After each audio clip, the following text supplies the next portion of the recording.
Buenas noches.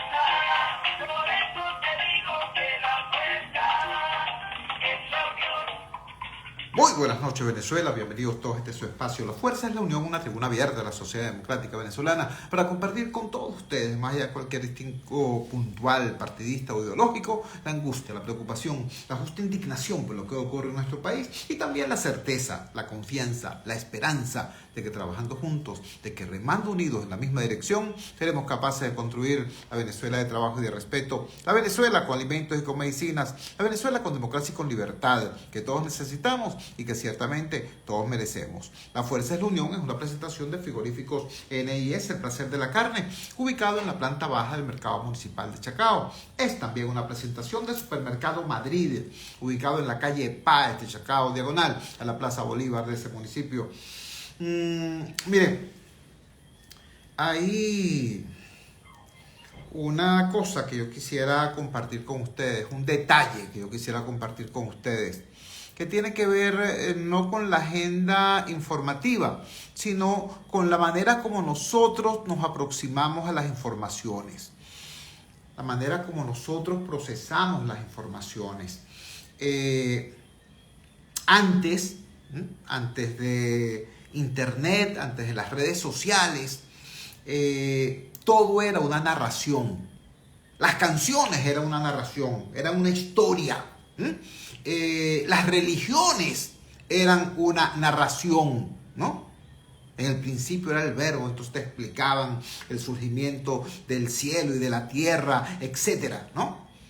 Y la narración le daba sentido a la vida, le daba sentido a la totalidad de lo que venía ocurriendo. ¿Qué pasa en los tiempos, no los modernos, sino en los tiempos posmodernos? Bueno, que ahora no hay narración, hay mucha información, pero no hay narración, ¿no? Entonces somos una sociedad súper informada, pero absolutamente ignorante, porque el volumen de información, en lugar de informarnos, en lugar de nutrirnos, nos confunde.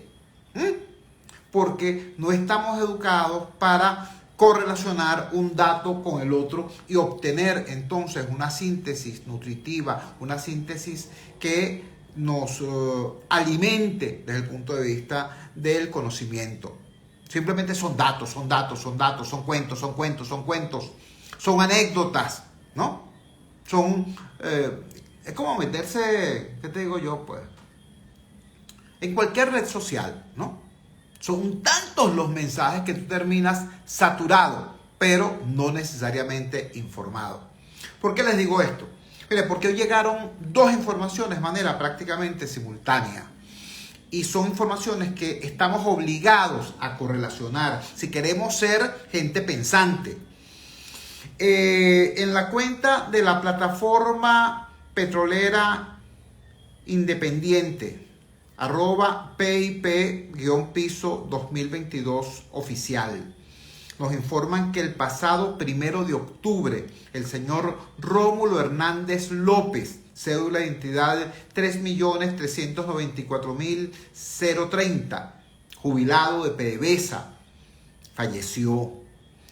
El jueves anterior se había tocado el caso en PDVSA para solicitar una ayuda médica y no lo quisieron evaluar. Solo levantaron un informe que darían respuesta, pero ya es muy tarde. El señor falleció.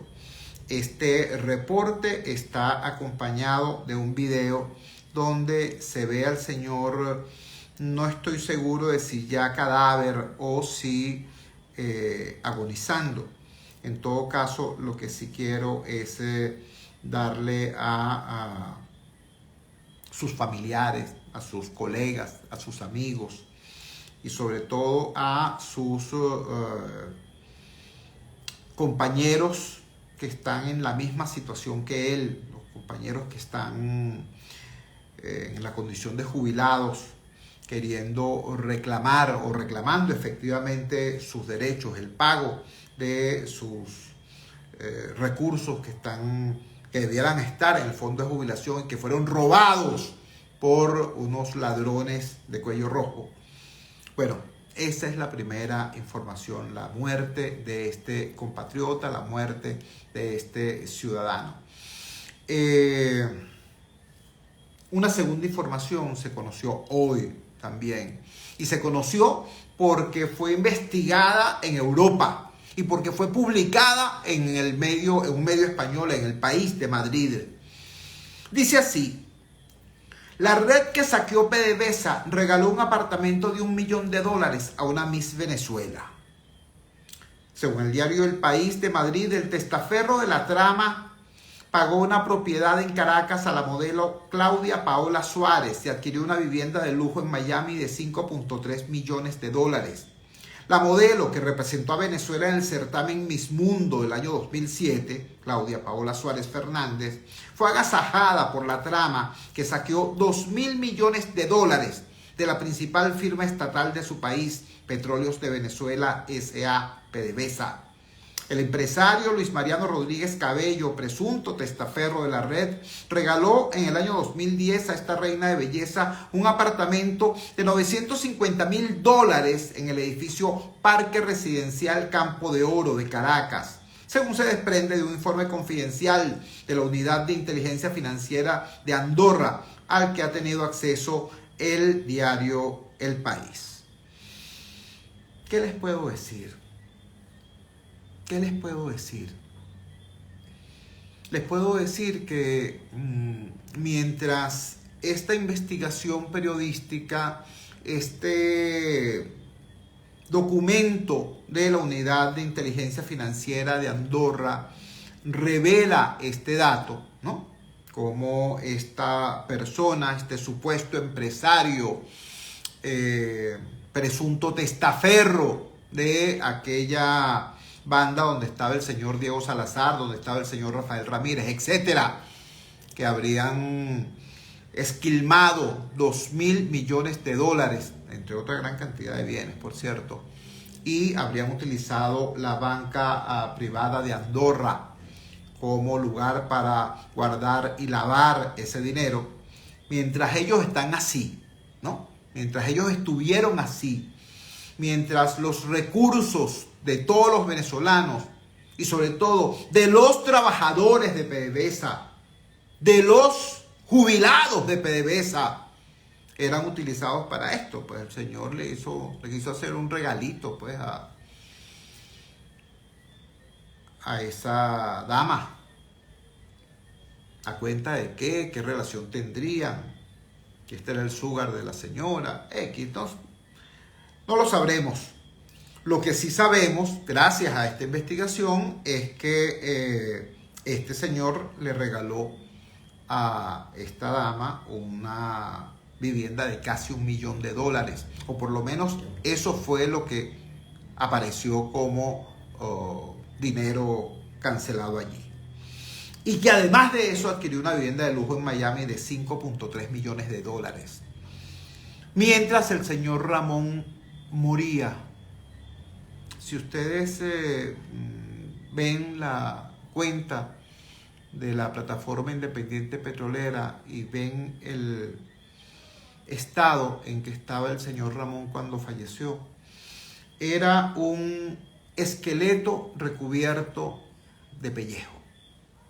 Esa era la humanidad del señor Ramón cuando fallece. El señor Ramón, si no se hubieran robado los recursos del fondo de jubilaciones de PDVSA, tendría que estar cobrando hoy, o debió haber estado cobrando durante todo este tiempo, solamente por concepto de intereses, ojo, solamente por concepto de intereses, sin tocar el capital, debía estar cobrando $600 mensuales o un poco más. No es que sea una fortuna, pero era cantidad suficiente para que el señor comprara sus medicinas y así las enfermedades de la tercera edad no acabaran con su vida y pudiera comprar sus alimentos de tal manera que el tratamiento pudiera en efecto encontrar una humanidad donde restablecer la salud. Pero no fue así. El señor Ramón no tenía alimentos y no tenía medicinas y murió convertido en un esqueleto recubierto de pellejo. Mientras sucesivas bandas, arrasaron con el dinero de todos los venezolanos, con el dinero de PDVSA. ¿Ustedes recuerdan? ¿Recuerdan cómo el señor Maduro Moros y el señor Diosdado Cabello se rasgaron las vestiduras diciendo que Rafael Ramírez es un revolucionario integral y que quieren asesinar moralmente a Rafael Ramírez y que lo quieren destruir porque es un revolucionario y un hijo de Chávez? ¿Recuerdan? Ahí están los videos, búsquenlo. Pongan simplemente en cualquier buscador: Maduro defiende a Rafael Ramírez o Diosdado defiende a Rafael Ramírez y les van a salir los videos. Búsquenlos en YouTube, pónganle eso en el buscador. Bueno, cuando se pelean con Rafael Ramírez, entonces sí descubren que el tipo es un ladrón, que es un ampón de 7 suelas, según dicen ellos, ¿no?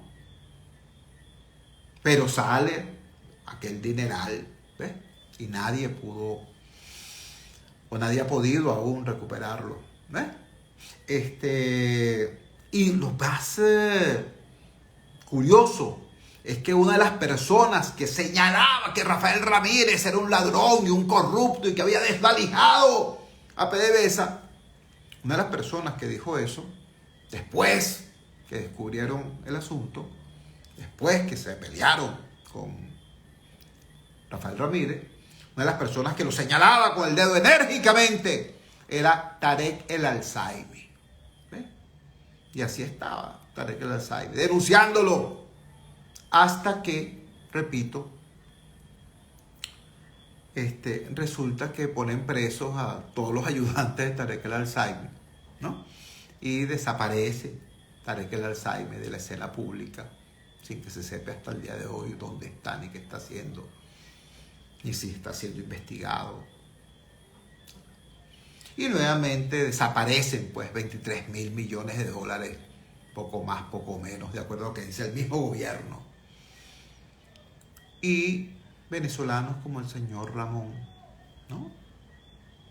Falleciendo de enfermedad, falleciendo de hambre, falleciendo de mengua, falleciendo de abandono, ¿no? Porque el dinero que les corresponde, ojo, no es que están pidiendo que por favor les den un bono de no sé qué cosa, no. A ellos les descontaban una suma y de acuerdo a lo que el contrato colectivo establecía, PDVSA ponía otra suma y todo eso integraba el fondo de jubilaciones. Y eso se lo robaron estos miserables. El señor Ramón falleció el 1 de octubre, hace 48 horas, ¿cierto?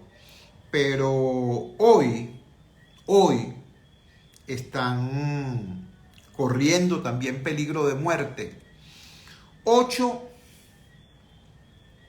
jubilados que están en huelga de hambre desde hace hoy 8 días en la entrada de la Plaza del Rectorado en la Universidad Central de Venezuela. Están allí porque desgraciadamente no pueden estar al frente de PDVSA La Campiña porque los habrían echado, pues. La Policía Interna de PDVSA, PCP, Prevención y Control de Pérdidas, o la Guardia Nacional, o la heroica Policía Nacional Bolivariana, que más de una vez ha combatido gloriosamente a los ancianos que van allá con muletas, con bastones, con andaderas a reclamar el pago de lo que les adeudan. Están, repito, corriendo peligro de muerte allí, en huelga de hambre, mientras estos sujetos, como les contaba, están haciendo regalitos. comparto con ustedes parte de la nota que publicó el diario El País. El titular: la red que saqueó a PDVSA le regaló un apartamento millonario a una Miss Venezuela. Voy al texto. La modelo que representó a Venezuela en el certamen Miss Mundo 2007, Claudia Paola Suárez, fue agasajada por la conspiración que llevó $2.000 millones a la principal empresa estatal de su país, que robó $2.000 millones a la principal empresa estatal de su país, Petróleos de Venezuela, PDVSA. Según un informe confidencial de la Unidad de Inteligencia de Andorra, de la Unidad de Inteligencia Financiera de Andorra, al que tuvo acceso el diario El País, el empresario Luis Mariano Rodríguez Cabello, presunto testaferro de la red, le regaló a esta reina de belleza un apartamento de $950.000 en el edificio Parque Residencial Campo de Oro de Caracas en el año 2010, entidad financiera de Andorra a la que tuvo acceso el diario El País. A través de una sociedad instrumental panameña sin actividad, el presunto testaferro de la organización corrupta transfirió el monto del inmueble a una cuenta en el banco Saracen & Company en Suiza, al matrimonio venezolano que vendió el inmueble. Este señor Luis Mariano Rodríguez Cabello transfirió el dinero el 11 de febrero de 2010 de una de sus cuentas en la banca privada de Andorra, entidad elegida como parte de su conspiración para ocultar su botín. Le adjuntó apoyo para la transferencia de $950.000 para la compra de una propiedad para la señora Claudia Suárez, dijo el líder de la cadena en un correo electrónico, un alto directivo de la institución financiera andorrana, en abril de 2010, según los documentos del informe. Al analizar la transacción, los investigadores del Pequeño Principado, donde un tribunal procesa a 30 miembros de esta organización por blanqueo de capitales desde el año 2018, se sorprendieron de que este miembro de la red pagara el importe del apartamento y no apareciera en el contrato.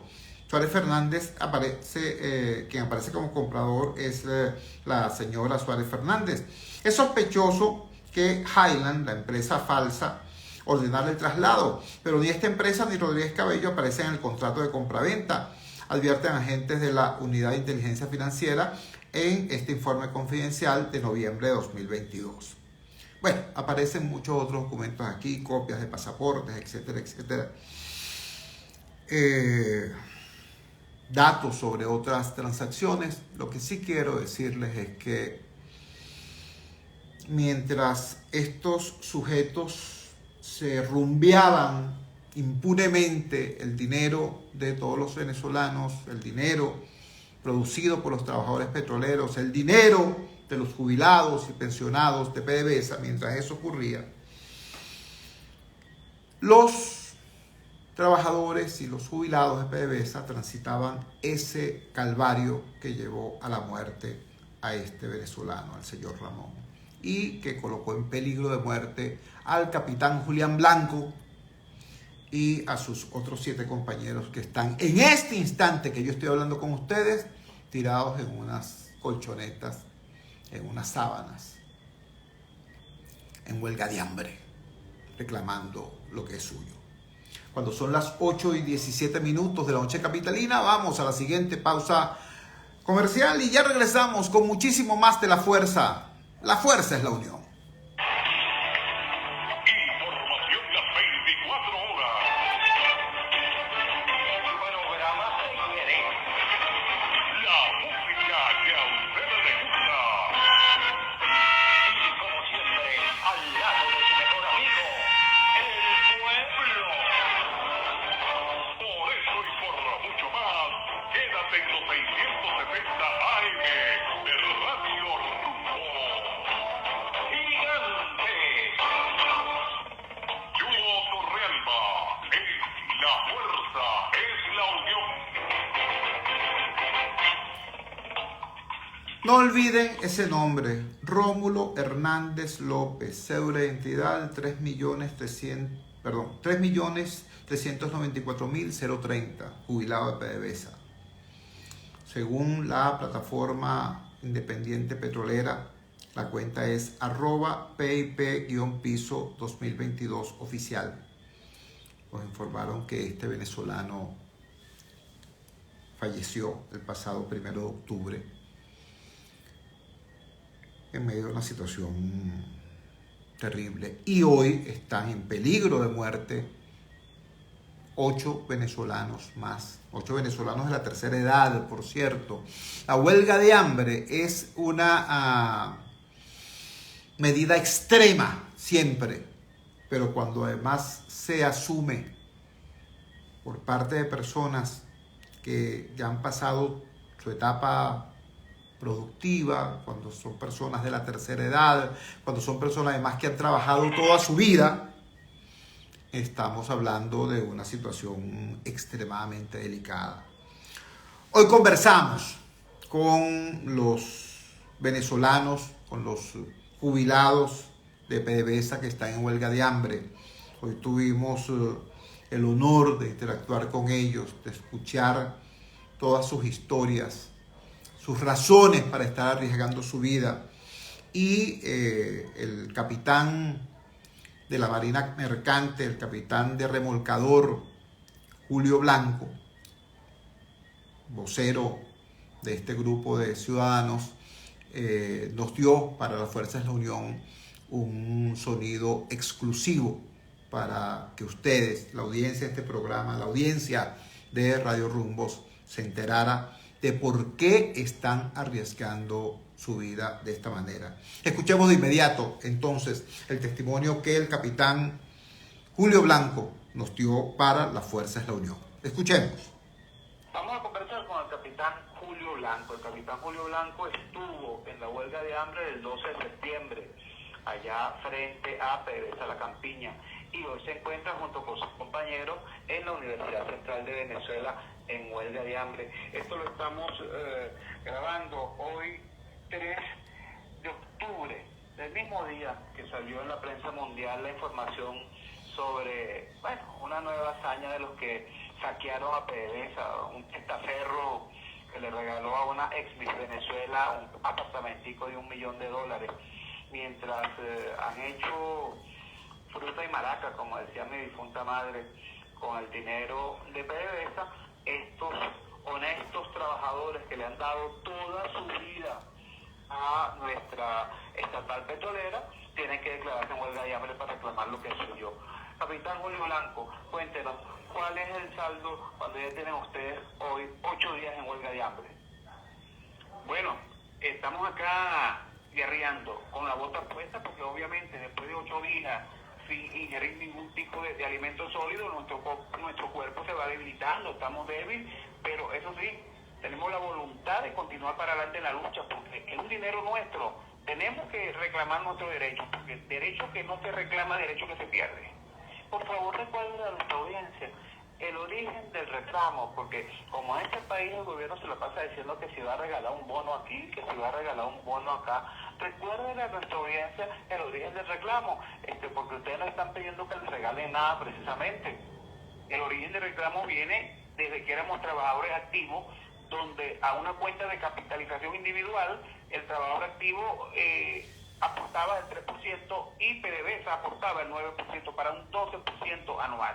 Ese dinero iba a un fondo de pensiones para que en el momento de 30, 40, 45 años de servicio que uno se acogiera a la jubilación, vivir con ese dinero aportado al fondo de pensiones una jubilación digna, cosa que hoy en día no es así, porque tuvimos que recurrir a la herramienta de lucha de huelga de hambre, pacífica y a la vez extrema, para de alguna manera decirle a PDVSA que nos pague de nuestro dinero, porque esa plata es nuestra, del fondo de pensiones que cotizamos cada quien cuando éramos trabajadores activos. Ilústranos, si en este momento estuvieran cobrando ustedes lo que tendrían que cobrar, ¿cuánto estarían devengando por concepto simplemente de intereses, sin tocar el capital que ustedes aportaron? Por concepto de intereses, ¿cuánto estarían cobrando cada uno de ustedes mensualmente? Totalmente de acuerdo, así es, por concepto de intereses nada más, porque el capital continúa. $660 cada jubilado a nivel nacional, y PDVSA nos está pagando apenas $180 mensual a cada jubilado. $660 es lo que deberían estar cobrando. Hoy circula en los medios nacionales la información de un jubilado de PDVSA que falleció, y el video es estremecedor. Es un esqueleto recubierto de pellejo, lo que esta persona, el señor Ramón, tenía al partir de este plano.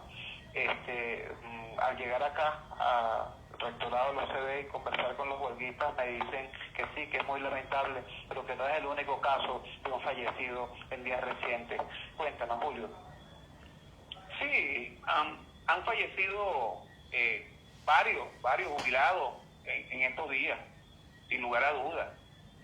Porque debido a que nuestra asistencia médica no es la que establece la cláusula 42 del contrato colectivo petrolero, que establece que es asistencia médica integral. ¿Cómo se llamaba el servicio médico petrolero?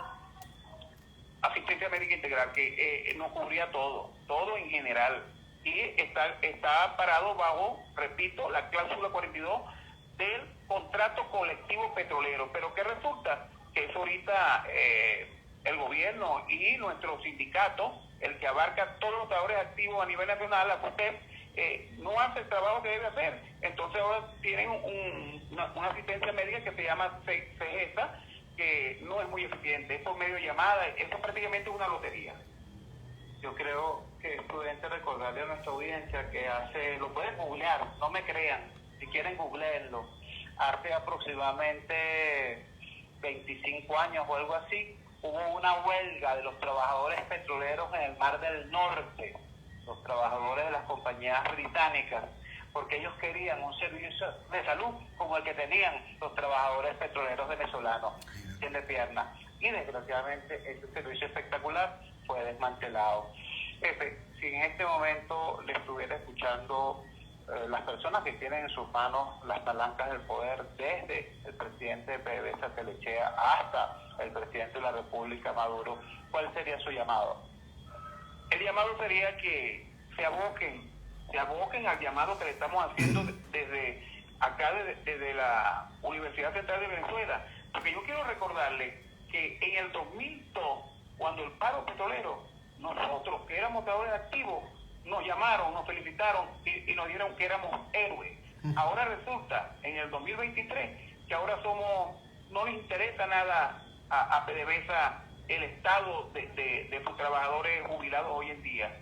Esto es de verdad deplorable, indignante, que PDVSA, a partir de 8 días de huelga de hambre, y que ellos no se hayan apersonado acá, habiéndole hecho en varias oportunidades el llamado, que se acerque. De verdad que esto es una indignación, y hago el llamado al ingeniero Pedro Rafael Telechea. Usted, cuando a comienzo de su mandato al frente de PDVSA, usted habló muy bien de los jubilados, que dimos los mejores años de nuestra vida, la industria petrolera. Ahora, ¿por qué razón usted no se presenta acá a mediar, a arreglar, a negociar para que resolvamos este asunto? Porque déjeme decirle que mientras no se presente y negociemos nuestro petitorio, aquí vamos a permanecer en huelga de hambre indefinida hasta tanto no se presente acá en la Universidad Central de Venezuela. Nos repite tu nombre y tu condición. Soy el oficial de la Marina Mercante, capitán del remolcador Julio Blanco, con 20 años de servicio, jubilado de Petróleo de Venezuela. Era la voz de Julio Blanco, capitán de la Marina Mercante, capitán de remolcador, jubilado de PDVSA, narrando su historia y compartiendo con todos nosotros las razones de esta medida extrema que es una huelga de hambre en un país como el nuestro, donde el gobierno ya en una oportunidad dejó morir, mejor dicho, no fue que dejó morir, aceleró incluso la muerte de un venezolano que está en huelga de hambre reclamando un derecho muy justo como era la propiedad de su tierra. Me refiero al caso de Franklin Brito. Franklin Brito era un hombre joven, era un hombre fornido, era un hombre que practicaba yoga, era un biólogo además de profesión, además de agricultor. Es decir, era un hombre con los conocimientos y el entrenamiento necesario para resistir no una, sino varias huelgas de hambre. Bueno, Franklin Brito murió. Repito, lo dejaron morir, incluso aceleraron su muerte. Ahora estamos hablando de una huelga de hambre que está siendo asumida por 8 venezolanos de la tercera edad. ¿Ustedes entienden lo que es eso? ¿Entienden lo que eso significa? yo me uno a la voz del señor Julio Blanco, del capitán Julio Blanco. Yo le hago un llamado al señor Pedro Telechea, el ingeniero Pedro Telechea, presidente de PDVSA, y a todo otro sujeto que tenga en sus manos las palancas del poder y la posibilidad para solventar esta crisis y lograr levantar esta huelga de hambre, que no tengan en sus conciencias 8 muertes más. Y también hago un llamado a todos ustedes que me están escuchando.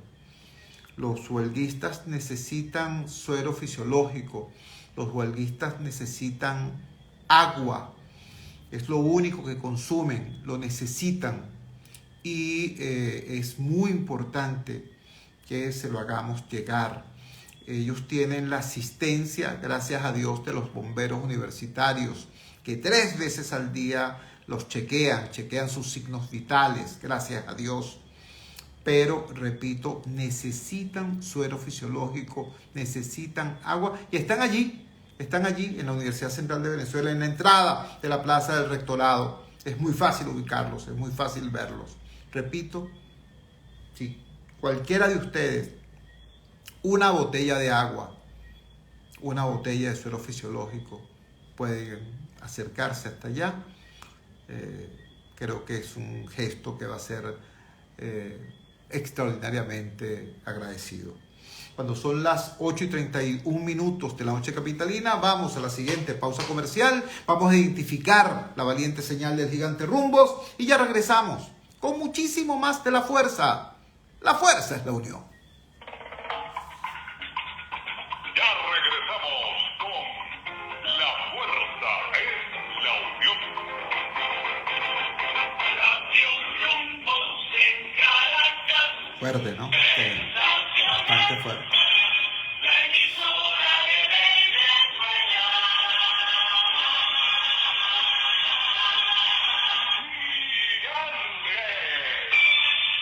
Son las 8:32. Publicidad. Vamos a la playa. Convierte tus fines de semana en unas largas vacaciones. Posada Mansión Georgette. Villas equipadas con cocina, nevera, aire acondicionado. Disfruta de nuestra hermosa piscina abierta las 24 horas. Posada Mansión Georgette. En el Istmo Caribe de Boca de Chile. A solo 2 horas y media de Caracas. Te esperamos los 365 días del año. Reservaciones por los teléfonos 0414-303-2476 y 0414-131-3998. Síguenos, @tu Posada Mansión Georgette. Atención, mucha atención. En Óptica Martínez y Bolívar, en la Roosevelt, frente al elevado y en el centro comercial Zapatria, nivel 2, frente a Factory, se volvieron locos, porque ahora tenemos el 20% de descuento en todo. Llámate ya, 633-0819, y aprovecha esa locura que tiene para ti Óptica Martínez y Bolívar. Aprovecha que es por tiempo limitado. Y ahora tenemos consulta en oftalmología, con previa cita y a precios solidarios. Corre la voz. Se escucha, se siente, llega a todas partes con una programación completa y de calidad. Es Radio Rumbo 670 AM, gigante. Son las 8:34. Viene ya bastantes años de prestigio en Venezuela. Radio Rumbo, en el primer lugar de nuestro hogar. Y continuamos con La Fuerza es la Unión. Regresamos a La Fuerza es la Unión. Como siempre hemos dicho cuando abordamos estos temas muy duros de la agenda social o de la agenda económica, al final siempre terminamos planteando que la solución real a esta situación en lo social y en lo económico es el cambio político. Ahora, cómo está la situación en procura, en promoción, en construcción de ese cambio político. Subrayo la palabra construcción porque ya los venezolanos sabemos, después de mucho golpetazo, después de mucho ensayo y error, ya los venezolanos sabemos que el poder no se asalta, el poder se construye. Ayer conversábamos sobre cómo la Comisión Nacional de Primarias había respondido la oferta del Consejo Nacional Electoral de asistencia técnica y cómo el Consejo Nacional Electoral había reiterado ese ofrecimiento. Hoy sale la plataforma unitaria, los voceros de la llamada plataforma unitaria democrática, reiterando y respaldando la posición de la Comisión Nacional de Primarias, que se resume más o menos en decirle al CNE, gracias por su oferta, pero no gracias, no. Será bienvenido cualquier aporte en tanto y en cuanto sea para fortalecer esto que ya están dando, pero la primaria va a seguir siendo el 22 de octubre y va a seguir siendo manual. Y todo está listo, nos dijeron. Todo está listo para que sea exitosa el 22 de octubre, cosa que deseamos sinceramente. Como ustedes saben, yo no milito en ningún partido, no participo de la dinámica de la llamada plataforma unitaria, pero deseo todo el éxito del mundo a esa iniciativa, porque yo creo que hay que promover todo aquello que tenga que ver con el ejercicio del voto. Hay, sin embargo, algunas cosas preocupantes. Hoy los colegas del portal de Radio Fe y Alegría nos dicen: hay preocupación por centros habilitados para las primarias en del Tamacuro. Los habitantes de los municipios Pedernales y Antonio Díaz del estado del Tamacuro que quieran participar en las elecciones internas de la oposición venezolana deberán trasladarse hasta Tucupita, porque es la única localidad donde habilitaron puntos de votación. De acuerdo a la información que suministró Carolina Pérez de la Comisión Nacional de Primarias en la entidad, solo habilitarán 22 centros de votación y 26 mesas electorales en la región. Los habitantes del municipio Pedernales contarán con un centro electoral en Tucupita, específicamente en las instalaciones del Colegio de Profesores. Mientras tanto, los votantes del municipio Antonio Díaz podrán ejercer su derecho en el voto del sector Volcán de Tucupita, en la casa de un señor llamado Carlos Pérez. Ante estos puntos establecidos por la Comisión Electoral, algunos ciudadanos provenientes del Bajo Delta se han preocupado, ya que la mayoría de los pobladores del municipio Antonio Díaz no tienen transporte. Para muchas personas, trasladarse a Tucupita significa hacer remo durante una travesía en Curiara que dura hasta 5 días aproximadamente. ¿Qué tal? 5 días remando para poder cumplir, pues, el que quiera participar, porque las previsiones tomadas por la Comisión de Primarias en realidad no alcanzan, pues, para garantizar a estos venezolanos el derecho al voto. En Anzoátegui pasa otro tanto. Nos dicen los colegas del Pitazo: centros nucleados dificultan movilización de electores para la primaria en la oposición. La movilización de los electores el día de la elección primaria de la oposición es una dificultad del municipio Simón Rodríguez, al sur del estado de Anzoátegui. Esta es una de las trabas que se generó después de que se nuclearon los centros electorales, y de los 56 que existen, se nuclearon a 14. Esta situación obligó a los partidos políticos a organizarse y preparar estrategias para orientar a los votantes con el fin de que acudan a ejercer su derecho el 22 de octubre en los 14 centros nucleados, que tendrán 36 mesas de votación. Así lo explicó el coordinador electoral municipal de 20 Venezuela, Luis Díaz, al precisar que entre todas las incidencias se suma que en los centros hay 42 que son satélites. Considera que del padrón electoral del Tigre, conformado por 131.000 votantes, participa en la primaria el 30%, es decir, 39.300 electores. Para el secretario municipal de Acción Democrática, el proceso de la elección primaria es bastante complicado, debido a que no cuentan con una asistencia técnica que les permita desarrollar la elección en los centros habituales. Bueno, esta es la situación, y ya ustedes conocen lo que está ocurriendo en Caracas, que no es muy distinto. Todo el 23 de enero vota en Chacaíto, todo Parque Central vota en Hornos de Cal, toda Candelaria vota en el patronato de San José de Tarbes frente a la clínica Briceño Rossi, es decir, una situación más o menos compleja. A todo esto, bueno, se añade el tema del Consejo Nacional Electoral. Hoy una persona que tiene mucho conocimiento de esta materia, el doctor Rafael Simón Jiménez, declaró al diario El Nacional lo siguiente: la figura de Elvis Amoroso en el Consejo Nacional Electoral busca sembrar duda y desconfianza. También la oposición ha promovido falsas matrices de opinión sobre el Consejo Nacional Electoral matrices que el gobierno usa para profundizar la abstención y de esa manera mantenerse en el poder.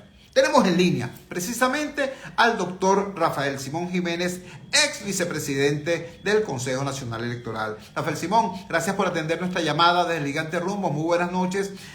¿Qué nos puedes decir sobre tu percepción de este proceso que está en marcha, que incorpora un sector importante de la oposición venezolana y esta especie de forcejeo entre la realidad y los deseos entre el CNE y la Comisión de Primarias? Te escuchamos. Bueno, buenas noches, muchas gracias, Chugo, un gran saludo.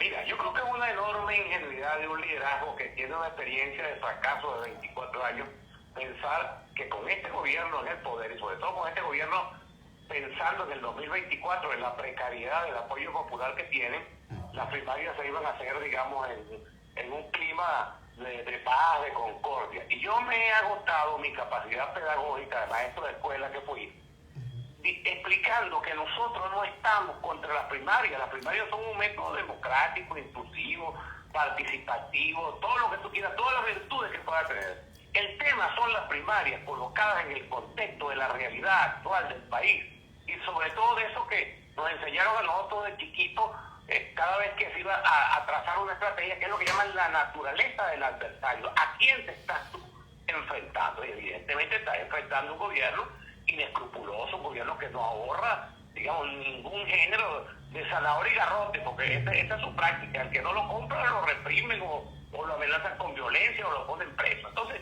en el contexto de esa realidad, que es con la que hemos bregado en estos 23 años, era demasiado ingenuo pensar que la oposición o ese sector de la oposición iba a realizar unas primarias en armonía, en paz, digamos, y la gente se entusiasma porque en Venezuela, o la gente, el sector más politizado, se entusiasma porque en Venezuela la gente tiene un deseo de cambio muy grande. Ahora bien, ¿en qué punto se ha colocado la situación? Mira, hacer tú y yo, que tenemos muchos años en la política y que hemos visto muchas elecciones primarias, muchos eventos internos, externos, distintos mecanismos de selección de candidatos, de elecciones internas de los partidos, sabemos lo complejo que es ese mecanismo. Las primarias son, desde el punto de vista logístico, operacional, desde el punto de vista incluso de la extensión territorial de Venezuela, un desafío casi imposible de lograr, porque después esto requiere mucha logística y muchos recursos.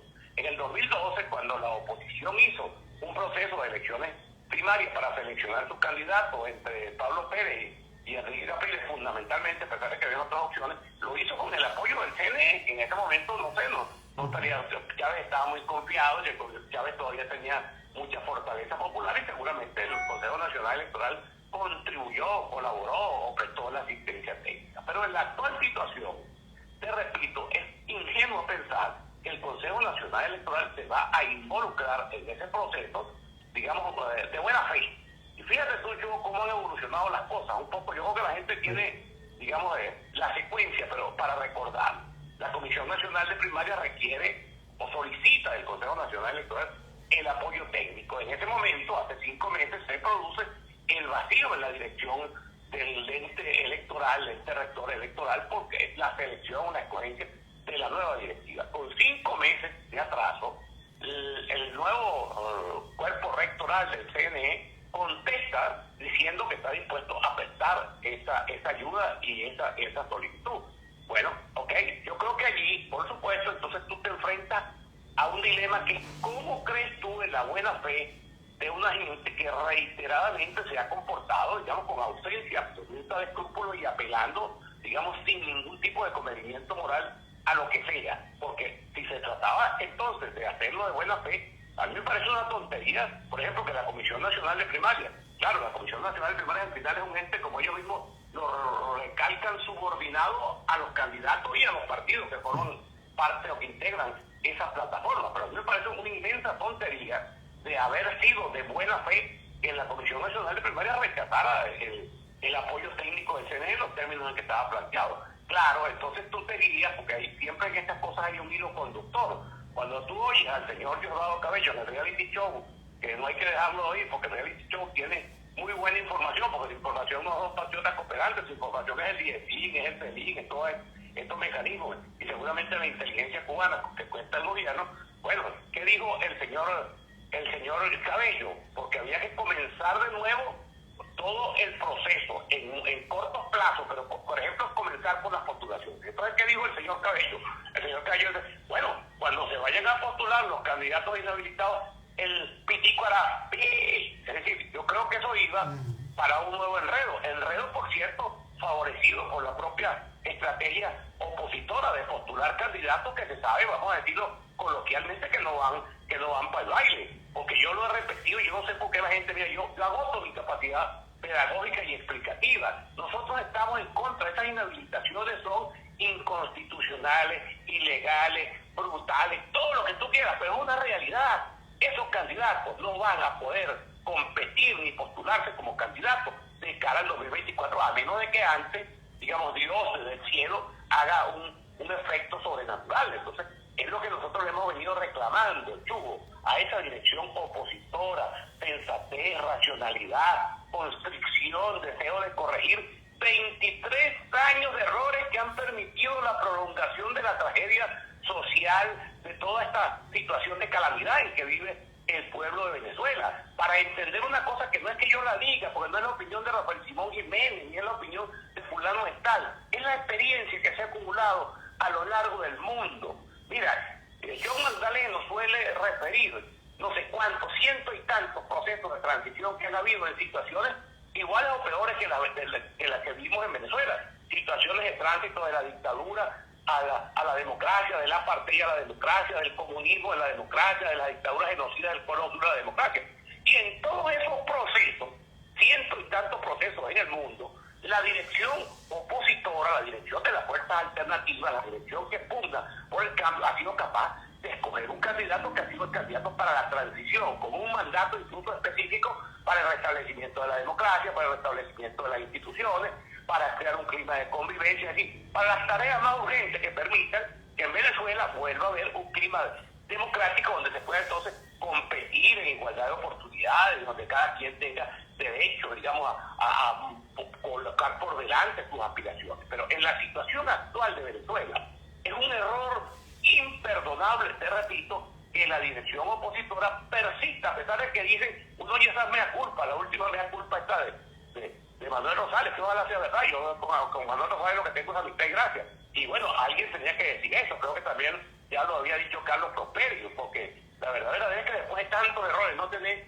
el acto de constricción, de arrepentimiento, de sinceridad, de conexión con la gente, de decir, nos equivocamos, perdón, hay que rectificar, estamos rectificando. Pero bueno, uno lo que ve es que todas las rectificaciones son a media, incluso la más importante de todas es la vía electoral. Porque uno oye todavía candidatos que están ahí, como que vamos a votar, pero si no, vamos también para lo otro. Un poco como la paradoja de Groucho Marx, ¿no? Yo tengo mis principios, pero si eso no te gusta, también tengo otros. ¿No? Yo tengo mi vía electoral, pero si surgiera otra vez otra cosa, yo también me metería en esa, ¿no? Entonces, hay una absoluta falta de sintesis, de racionalidad, de talento, de inteligencia, de desprendimiento, de patriotismo, y para ustedes contar los sinónimos que uno le pudiera poner a esta cosa para diagnosticar la situación actual del país. Ahora, ¿en qué punto están las primarias? Las primarias están en un punto de absoluta incertidumbre, por decir lo más bonito que se me ocurre.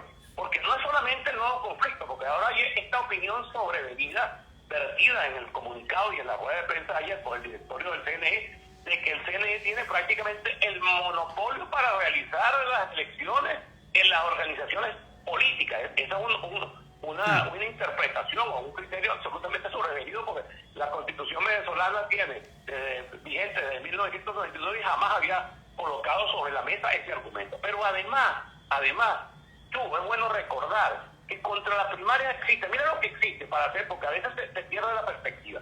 Existe un recurso en la Comisión de Contraloría de la Asamblea Nacional sobre la proveniencia de los fondos. Existe un recurso por la utilización o por la violación de lo que llaman el habeas data, supuestamente por la publicación del registro electoral. Existe un recurso o dos recursos de RATI que impugnan a los inhabilitados y el propio proceso. Es decir, hay una serie de circunstancias que permiten prever que difícilmente se realicen las elecciones previstas para el 22 de octubre y bueno, yo creo que, y otra cosa, que toda esta situación también ha logrado en principio el objetivo que el gobierno percibía, que es una mayor división, una mayor fractura y una mayor confrontación a lo interno de las propias organizaciones políticas que concurren a las elecciones y particularmente de lo que llega a las elecciones del 22 de octubre y particularmente, digamos, a lo que llaman la plataforma democrática o el G4, porque uno ve que allí todas las resoluciones que han salido del Consejo Nacional Electoral en los dos últimos tiempos, la que ofreció la colaboración técnica, la que luego ofreció que si se modificaba, esa estaba subordinada a la modificación de los actos, y esta última donde asoman ya la posibilidad incluso de que el Consejo Nacional Electoral prohíba o intervenga cualquier tipo de elección interna que no esté tutelado por ello. Bueno, en todas ha estado presente los dos rectores que todo el mundo identifica. Uno que colocó, amigo mío, por cierto, estoy muy apreciado. Uno que todo el mundo sabe que lo colocó Henry Ramos, la acción de Henry Ramos, y la otra, que es una señora también amiga mía, incluso trabajó conmigo, que está puesta allí por un Nuevo Tiempo y por Manuel Rosales. Entonces, tú ves que toda esta cosa va para un enredo que seguramente terminará produciendo un efecto, bueno, desastroso desde el punto de vista de la unidad, desde el punto de vista incluso de una estrategia asertiva, de una estrategia inteligente que nos permita, bueno, ver cómo hacemos en el 2024 para producir ese cambio que con urgencia está demandando la inmensa mayoría del país. Estamos conversando, para quienes se integran recién a la transmisión, estamos conversando con Rafael Simón Jiménez, abogado, dirigente político de extensa trayectoria, ex vicepresidente del Consejo Nacional Electoral y una persona que, como él mismo dice, pues con talante pedagógico ha intentado explicar en más de una ocasión la necesidad de que la vocación de encuentro vaya más allá de las metodologías, porque ciertamente el objetivo no deja de ser primaria. El objetivo es tener un candidato único. El objetivo es tener una candidatura unitaria, en todo caso, que exprese al inmenso y multicolor país que quiere cambio. Sobre eso último quería preguntarte, Rafael Simón, toda esa vasta gama de problemas ciertamente existe cuando enumerabas los recursos emboscados que están esperando para interceptar, interferir y sabotear la primaria. Recordé cuando el gobierno, para quitarle al país el derecho constitucional a hacer referendo revocatorio en el año 2016, terminó apelando a unos tribunales de provincia que no tenían de ninguna manera competencia sobre el tema, pero lo hizo. Ahora bien, hoy tenemos una situación social y política muy distinta a cuando en el 2015 le ganamos al oficialismo, pero de calle. Sacamos 2/3 de la Asamblea Nacional. Aquella cosa fue impresionante. Bueno, hoy debemos tener por lo menos 100% más de votos, ¿ves? Porque los 4 jinetes del apocalipsis, que son la hiperinflación, la escasez, la pandemia y la diáspora, todavía no habían recorrido el país en el año 2015 y ahora sí. Hoy hay, entonces, insisto, muchas más razones de malestar con el gobierno y muchas más razones para buscar un cambio. ¿Cómo crees tú que la dirección política opositora pueda metabolizar, ¿no?, esta inmensa oportunidad de cambio que está siendo ciertamente interferida por un gobierno que, como tú bien dices, no se va a limitar a tiquismiquis metodológicos o procedimentales para mantenerse en el poder? ¿Qué presión tiene que hacer la ciudadanía para que se entienda, por ejemplo, que no solamente se trata de unir a las llamadas fuerzas que puedan estar en la plataforma unitaria, porque la oposición es mucho más grande que eso y el campo democrático es mucho más grande que toda la oposición? ¿Qué ¿Qué podemos hacer para que eso que es tan obvio sea entendido por las direcciones políticas que, como tú bien dices, tienen 23 años fracasando? Mira, yo creo que es necesario y le hemos propuesto. Es decir, yo creo que, por ejemplo, el tema del candidato unitario, que no es de gusto, que no es de propósito, es indispensable. O sea, si no llevamos un solo candidato a confrontarlo con el gobierno en el 2024, no tenemos la menor opción de ganar las elecciones. Eso es una cosa que, bueno, es obvia, dar la cara, como tú quieras decir. Entonces, suponiendo que se realizaran las primarias, porque a veces la gente cree que uno está en contra de las primarias. Yo lo he dicho en una frase, yo no estoy contra las primarias, yo no estoy contra el gobierno, que sé que va a hacer todo lo que va a hacer en relación con las primarias. Pero suponiendo que se realizaron las primarias y suponiendo que de las primarias saliera un candidato o una candidata de ese mundo, de ese factor, de ese sector de la oposición, yo creo que lo primero que debería ser ese candidato, y algunos lo han manifestado, yo le he oído expresiones, por ejemplo, Andrés Caleca, que no pareciera tener mayor chance allí, pero le digo la idea es que el candidato lo primero que debe hacer es ir al encuentro de todo ese país, el país político y sobre todo el país de los ciudadanos, el país que está pasando hambre, el país que vive en la angustia de la miseria, del éxodo, de toda esta situación. Porque el gran problema en el fondo, Chugo, es el divorcio tan grande que existe entre el mundo de la política y el mundo real de la gente. Es un divorcio, por cierto, que fue el que trajo a Chávez al poder, porque la gente ahora no lo recuerda, porque con toda esta tragedia que hemos vivido en estos 23 años, la gente a veces, yo creo que haciendo ejercicio de consolación, dice que éramos felices y que no lo sabíamos y que vivíamos muy bien en aquella Venezuela de los años 90. Pero la realidad es que en aquella Venezuela de los años 90, que la vimos intensamente, tú y yo, la gente lo que pedía era que se fueran los políticos, que lincharan a los políticos. Bueno, había un repudio muy grande hacia la política, porque los políticos habían perdido conexión con la gente y se habían dedicado, digamos, al hedonismo, a la satisfacción propia, a la corrupción, a todas estas cosas, y se habían olvidado de la gente. Bueno, lamentablemente, eso fue lo que trajo a Chávez al poder. Y como Chávez, en vez de darle respuesta o soluciones a los problemas que ya existían, lo que hizo fue multiplicarlos y profundizarlos. Bueno,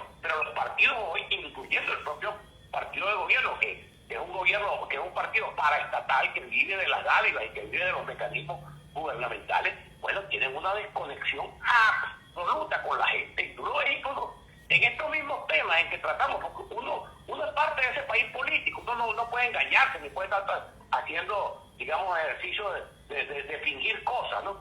Pero ese país, los problemas de ese país, los que estamos hablando ahorita, el problema de las primarias, el problema del CNE, el problema del gobierno, bueno, yo me imagino cómo estarán la gente que está oyendo hasta ahora, que no ha tenido cómo dar el tercero al muchacho, que está pendiente de que si el hijo cruzó el Dairén, que no tiene agua, que no tiene luz. Es decir, que este es un país real, y ese país real está absolutamente desconectado del país político.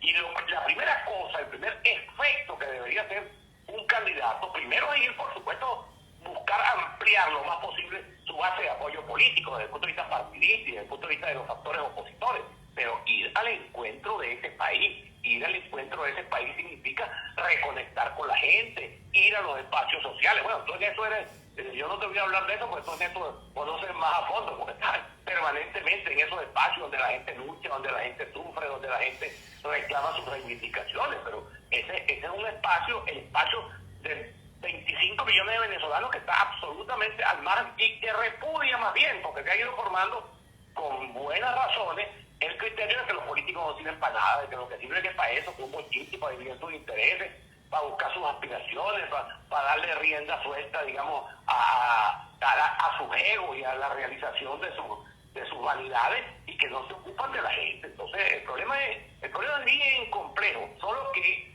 el problema tiene solución, porque hay un inmenso deseo de cambio que incluso va, como lo digo yo, hasta la propia base chavista. Porque a nadie le puede gustar vivir en un país como el que tenemos ahora, en un país donde la gente está muriendo de hambre, donde el salario es miserable, donde las pensiones no sirven ni para comprar los remedios, donde 7,5 millones de venezolanos se han ido, donde cuando no se va la luz se va el agua o no hay gas. Es una tragedia. Entonces, todo el mundo quiere un cambio, por supuesto. Los chavistas lo querrán desde su perspectiva y pensarán en sus propios mecanismos de cambio, todo este debate, porque el chavismo lo que sabe es procesar formalmente sus diferencias, pero que el chavismo hay una profunda discusión y un profundo debate, porque la verdadera es que el chavismo como proyecto y como planteamiento está absolutamente agotado. El chavismo es una fábrica de pobres, por lo que nació siendo el intérprete de una conexión muy grande con los sectores populares y reivindicando lo popular y colocando los pobres en el centro del debate político y empoderándolos y dándole visibilidad y dándole todo empoderamiento, bueno, ha terminado siendo, digamos, la fábrica de pobres más grande y la política económica y todas estas cosas son, bueno, del más puro capitalismo salvaje. Entonces el propio chavismo está agotado, porque está agotado y no ha sido capaz de construir un nuevo relato porque no tiene cómo hacerlo. Quizás, como le digo yo, eso no es fácil que me digan el consejo, pero qué bien le haría al chavismo una pasantía por la oposición para replantearse, para reelaborar, para reconstruirse. Ojalá que lo pudieran entender. Yo sé que eso cae, digamos, en terreno baldío, pero bueno, porque el chavismo tiene 100 contradicciones internas, solo que las saben conducir, las saben metabolizar y sobre todo tiene un gran instrumento de presión que es el poder, ¿no? El poder y todo la utilización además del poder de ellos, que es eso, zanahoria y garrote, que no se pliega por la buena, se tiene que plegar por la mala, el miedo, el amedrentamiento, la persecución, todas estas cosas que forman parte del paisaje cotidiano. Pero yo creo que la dirección opositora tiene un gran desafío y creo que lo vamos a ir perfilando con mucha claridad en los meses que nos quedan de este año, y ojalá que sea para bien, ¿vale? Así es. Como desea uno, por cualquier vía que este país se acomode, que podamos los venezolanos volver a vivir en un ambiente de entendimiento, de cordialidad, que podamos progresivamente, porque en Venezuela no va a haber milagros, aquí las cosas no van a ser milagrosas, aquí no es que se van a crear 10 millones de empleos de la noche a la mañana, ni que vamos a recuperar el salario doble de 200 o $300, nada de eso va a pasar milagrosamente. Todo eso va a ser un proceso progresivo, además donde hay necesidad de consenso, donde hay necesidad de apertura, donde hay necesidad de conciliación, pero bueno, mientras no comencemos ese camino y mientras el país siga en el conflicto y en el pleito y mientras la oposición siga desconcertada, bueno, cada día viviremos peor que lo que está pasando cotidianamente ahora, ¿no? Así es. Rafael Simón, te agradecemos enormemente que nos hayas regalado estos minutos y que nos hayas dado esta microconferencia de qué hacer, de cómo avanzar más allá de la demagogia y de los potes de humo. Un gran abrazo, buenas noches. Igual. Rafael Simón Jiménez, repito, dirigente político de extraordinaria trayectoria y ex vicepresidente del Consejo Nacional Electoral.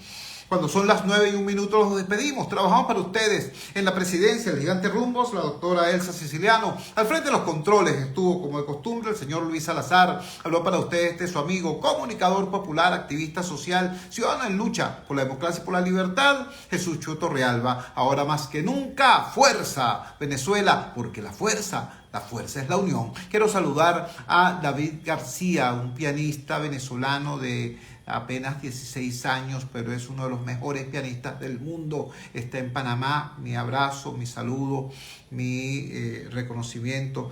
Él nos está siguiendo a través de la red social Twitter. Quiero saludar también a la profesora Maruja Tarre, quien nos hace el honor de seguirnos a través de la red social Twitter. Y bueno, por supuesto, a todos los amigos que con el profesor Carlos Teixeira a la cabeza nos están siguiendo a través de la red social Facebook, y a toda la audiencia que está en la señal abierta de Radio Rumbos. Nos encontramos mañana a las 8 de la noche en la valiente señal del Gigante Rumbos, si Dios quiere. Chugo Torrealba. Sí, señor Chugo. Hasta luego, hermano. Felicidades. Buenas noches. Mañana.